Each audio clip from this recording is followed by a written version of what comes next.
आवास के बारे में मेरे 2-3 निवेदन हैं। आवास में मैं केवल इतना कहना चाहता हूं कि कई राज्यों का परफॉर्मेंस इसलिए ठीक नहीं होता कि राज्यों के हिस्से की राशि समय पर नहीं आती। अगर आप देखेंगे, पुराने समय की मैं बात नहीं करूंगा, विगत वर्ष के निष्पादन को ही 7 राज्यों को जो हमने 35,08,698 मकानों का लक्ष्य दिया था, उनमें से 32,54,000 आवास स्वीकृत हुए हैं, 26 लाख मकान बने हैं और जो सहायता जारी की थी हमने, उनमें से 54 लाख का उपयोग हुआ है।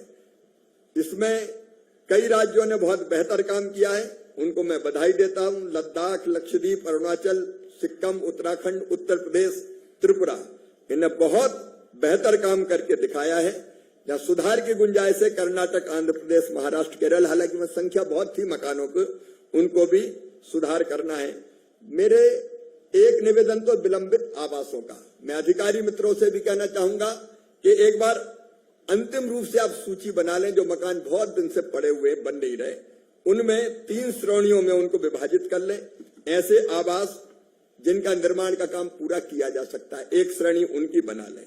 ऐसे आवास जो पूरे तो नहीं हुए लेकिन जो वसूली जिनसे संभव है, उनकी एक सूची बना लें। और एक ऐसे कि ना तो पूर्णता होगी ना वसूली होगी, तो अंतिम रूप से कुछ फैसला कर लें। वो लगातार पड़ा रहता है पोर्टल पे भी, इतने मकान नहीं बने, तो इसको आप कर लीजिए। एक बड़ी समस्या जो आती है, मैं सभी राज्यों से निवेदन करना चाहूंगा, माननीय मंत्रीगणों से, पूरा लक्ष्य कई बार इसलिए नहीं होता कि हमने पीएम आवास योजना के पात्र हितग्राही को आवास स्वीकृत कर दिया, लेकिन उसके पास जमीन नहीं है, जमीन का पट्टा नहीं है। अब जमीन का पट्टा नहीं होने के कारण उसका मकान बनता ही नहीं है फिर, और वो लगातार चढ़ा रहता है। मेरा आप सबसे निवेदन है कि जब इस धरती पर कोई इंसान आया है तो भगवान ने इतना तो अधिकार दिया होगा कि मकान बना के रहने लायक जमीन उसकी अपनी हो। कुछ राज्यों ने बहुत बेहतर प्रयत्न किए हैं जमीन देने में। मैं उन राज्यों को बधाई देना चाहता हूं कि उन्होंने महाराष्ट्र जैसे राज्य, जिनने जमीन के लिए 50,000 से लेकर 1 लाख रुपए तक की राशि देने का काम किया है, कई जगह बहुमंजिली आवास भी बना रहे हैं, वैसा काम भी हुआ है। लेकिन कई जगह केवल जमीन ना होने के कारण बड़ी संख्या में मकान हमारे विलंबित हो रहे हैं। मेरा आग्रह है सभी राज्यों से कि ये भूमिहीन जो लाभार्थी है, उनको भूमि आवंटित करने का काम जिस रूप में भी स्थानीय परिस्थिति के हिसाब से, सरकारी हो सरकारी दें, पट्टा नहीं मिला तो पट्टा देने का काम करें, और नहीं तो एक जगह क्लस्टर में जहां जगह मिले वहां मकान बनाएं। लेकिन इसको जरूर हमको जल्दी कर लेना चाहिए, और नहीं तो ये मकान कभी पूरे बनेंगे नहीं। एक और मेरा निवेदन बहुत महत्वपूर्ण है। अभी आवास के लिए सर्वे हुआ, और सर्वे में आप सब लोग जानते हैं हमने कई नियमों को शिथिल किया। अब हर एक राज्य में लाखों जो हितग्राही है उनके नाम सर्वे में आए। आपको अब उसका फिजिकल वेरिफिकेशन करना है, और फिजिकल वेरिफिकेशन करके पात्र लाभार्थियों की सूची बनानी है। कई राज्यों में बन गई है, कई राज्यों में अभी नहीं बनी है। 10 जुलाई अंतिम सीमा है इसकी। मेरा निवेदन है पोस्ट डिलेशन प्रक्रिया को पूरा कर लें, मतलब जो पात्र है उनकी सूची अलग बन जाए। और एक ध्यान आप सब रखें, क्योंकि मुझे स्वयं ध्यान में आया कि कई बार ग्राम पंचायत में जो कर्मचारी होते हैं, पंचायत सचिव हो, रोजगार सहायक हो, मैं किसी को ब्लेम नहीं कर रहा, या सरपंच के मन में आ गया कि इसका नाम नहीं जुड़ने देना है, तो ऐसे उदाहरण सामने आए हैं। मेरी अपनी कॉन्स्टिट्यूंसी में एक गांव मेरे के लोग मेरे पास आए कि हम पात्र हैं, कच्चा मकान है, लेकिन हमारा नाम कट गया। और कटा इसलिए था कि सरपंच महोदय उनको पसंद नहीं करते थे। तो बाद में फिर से मध्य प्रदेश सरकार ने फिजिकल वेरिफिकेशन करवाया तो उन सबके नाम जुड़ गए।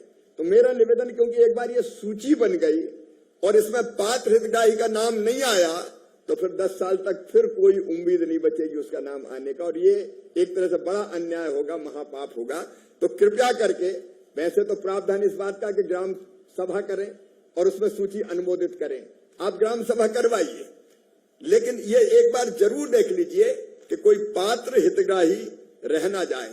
कुछ राज्यों ने इसमें भी बहुत सराहनीय प्रयास किए। मैं सबसे निवेदन करना चाहता हूं, एक मटेरियल बैंक बनाने की बात दो राज्यों ने, छत्तीसगढ़ और महाराष्ट्र ने, यहां बैठे हुए हैं, बहुत अच्छा काम किया। मटेरियल बैंक बना दिया ग्राम पंचायत या ब्लॉक स्तरीय संस्थाओं के द्वारा, और थोक में सामग्री क्रय करके उनने गांव में लाके दे दी, तो सस्ती से, क्योंकि अकेला हितग्राही बेचारा जाता है तो ईंट, सीमेंट, लोहा ज्यादा पैसे लगते हैं।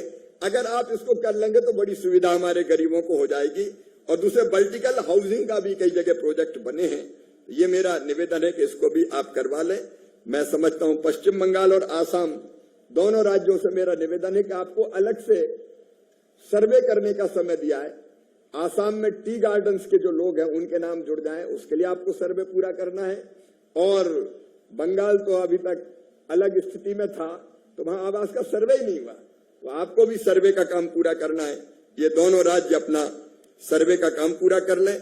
पश्चिम बंगाल और तेलंगाना अभी तक SNA स्पर्श में ऑन बोर्ड नहीं हुए, तो ऑन बोर्ड होना आपका आवश्यक है, इसको भी आप पूरा कर लें। राज्यांश की बात मैंने पहले कह दी है बजटीय प्रावधान की, तो इसको आप पूरा कर लेंगे तो तेजी से हम ये मकान पूरा कर सकेंगे। आप तेजी से मकान के कामों को पूरा करें। मैं आपको आश्वस्त करता हूं कि जहां काम जल्दी पूरा होगा वहां अतिरिक्त आवंटन भी मकानों का हम देने का प्रयास करेंगे।